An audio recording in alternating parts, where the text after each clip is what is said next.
Hello, everyone. I'm so excited to be here today to talk about linguistic issues. It might sound a bit complicated, but basically, we're going to explore the interesting and sometimes tricky aspects of how we use language.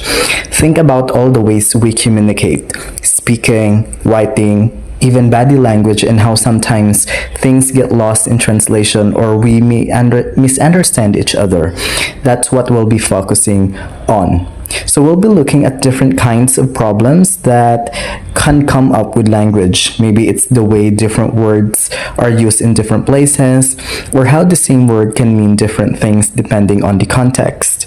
We will also think about how language changes over time and how that can affect communication. So my team and I, yours truly, Vince Reynor Delicano, together with RG Bagging, Jedi Mehikabe, and Angela Tugbang, have been working hard to put together a presentation that easy to understand and engaging. So we will try to bring different skills and knowledge to this presentation, and we are looking forward to sharing our ideas with you, and we hope you'll find our presentation both informative and interesting. Now think about it. The internet connects over 4.5 billion people, a truly staggering number. It's a global village where we share our thoughts, experiences, and daily lives with incredible ease. We share photos of our families, discuss our favorite hobbies, and even conduct business across continents, all thanks to this incredible network. But beneath the surface of this seamless connection lies a fascinating complexity: the sheer diversity of human language. With over 5,000 languages spoken worldwide, the internet isn't just a network of people. It's a vibrant tapestry woven from countless linguistic threads.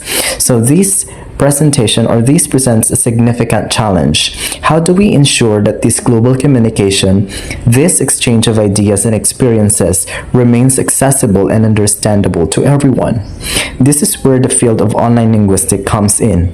It's a rapidly evolving area of study that examines how the internet is transforming the way we use and understand language.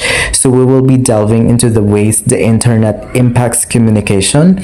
We will also explore the emergence of new forms of language, the challenges of translation and interpretation, and the potential for misunderstandings that arise from cultural differences. Now, so what I've said earlier, the internet has become a primary space for everyday communication, mirroring the natural flow of spoken and written language. From casual social media posts to formal corporate websites, the language we find online reflects the nuances of our daily interactions. So this makes it vital to consider the unique linguistic factors at play in this digital environment. So the image, as you can see, illustrate the complexity of this online communication, depicting the intricate thought processes and information exchanged between two individuals. Therefore, we must analyze three key dimensions: the inherent differences between spoken and written communication, the transformative effects of technology and language itself, and the significant challenges and opportunities presented by cross-linguistic and cross-cultural interactions online. So, understanding this aspect is very important for effective and meaningful communication in the digital age. So I'm going to discuss about speech versus writing. So traditionally, modern linguistics has focused on spoken language as its primary object of study, often viewing writing merely as a speech surrogate. However, in recent decades, there has been a growing recognition of written language as a distinct modality worthy of independent analysis and comparison with speech. So when we talk about speech versus writing, in their historical perspective, traditionally linguistic focused on spoken language, considering writing as a mere recording of speech. However, recent decades have recognized written language as a distinct modality with its own characteristics and worthy of independent analysis. In paradigmatic distinctions, key differences between speech and writing are identified in terms of form, how a language is constructed or perceived, and its content, what the message conveys. So, in their historical perspective, the relationship between spoken and written language has evolved significantly from around 800 AD to 1600. Writing largely represented formal speech. Between 1600s to 1950s, writing became a significantly independent linguistic modality. Interestingly, from 1950 onwards, writing has commonly represented informal speech. This historical shift provides context for understanding current internet language. And for their paradigmatic distinctions, when distinguishing between speech and writing, we consider two major categories. Like I've said, form, it's how the linguistic act is constructed or perceived, and their content, it's the substance of the linguistic message.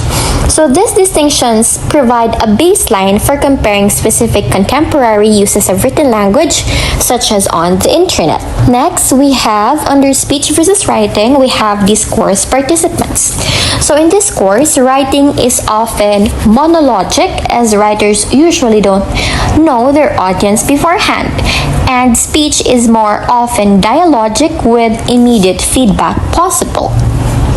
For writing is often monologic, writers typically cannot know their potential audience in advance, while even their targeted documents, due to writing's durable nature, can reach wider, unintended audiences. And professional writing, like journalism or academic papers, is intentionally crafted for an identified, often large audience. So this leads to attributes like decontextualization, a formal tone, and a pre-distribution editing, as writers aim to make a good impression. So for example, for monologic is a blog post about a complex scientific topic.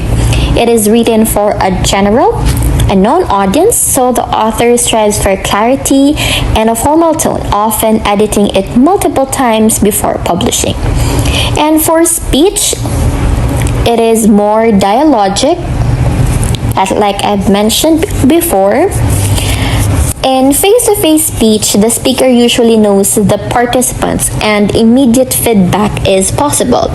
So this direct interaction shapes the nature of the discourse.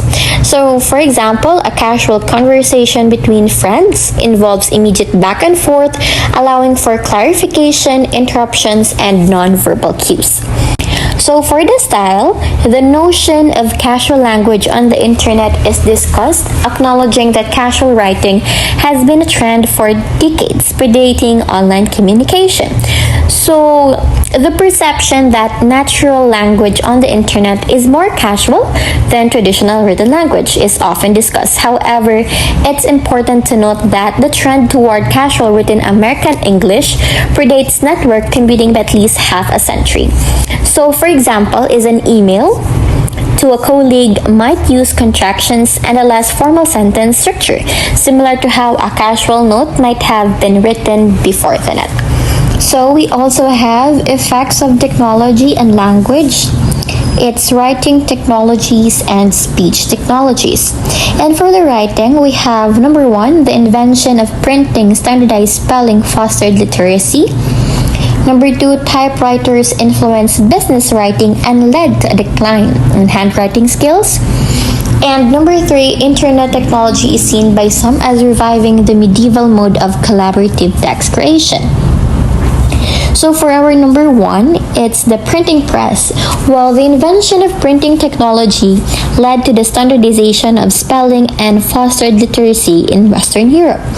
So before, the printing press, variations in spelling were common, and the widespread printing of text helped standardize words like night or through. And for number two, we have the typewriters.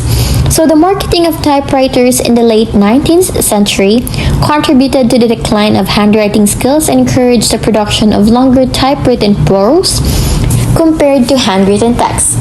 They also fostered the invention of the business memorandum. For example, while the ease of typing long documents on a typewriter made it more common to write detailed business reports than when writing by hand. For our internet technology, well, some scholars argue that internet technology allows for a return to the medieval mode of collective text creation, where individual contributions are not always formally acknowledged, and texts are viewed as works in progress rather than finished products. So, for example, the collaborative online encyclopedias like Wikipedia exemplify this, where numerous individuals contribute to and edit articles, and the text is constantly evolving.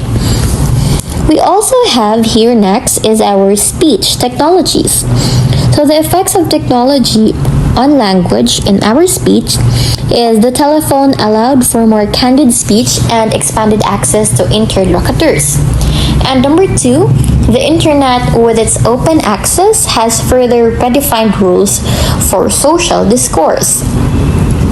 So for our telephone, Alexander Graham Bell's invention of the telephone in 1876 brought about two significant shifts in oral communication.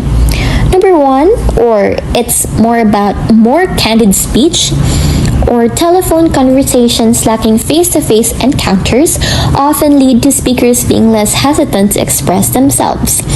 So this increased candor has also been observed in computer-mediated encounters like email or online conferencing compared to face-to-face exchanges. For example, someone might feel more comfortable discussing a sensitive topic over the phone than in person. And also, we have the expanded access to interlocutors. Before the telephone, access to certain individuals was restricted. So the telephone, however, allowed any person off the street to contact subscribers, breaking down social barriers to communication. So this open access is a key feature that the internet has further expanded upon. And for our example, an ordinary citizen could directly call a business owner to voice a complaint, a directness that was previously difficult to achieve. And lastly is the effects of this speech in our internet.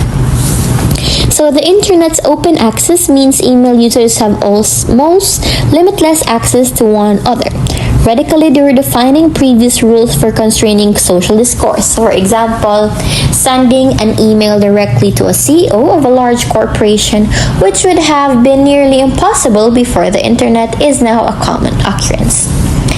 And that's all for the speech versus writing.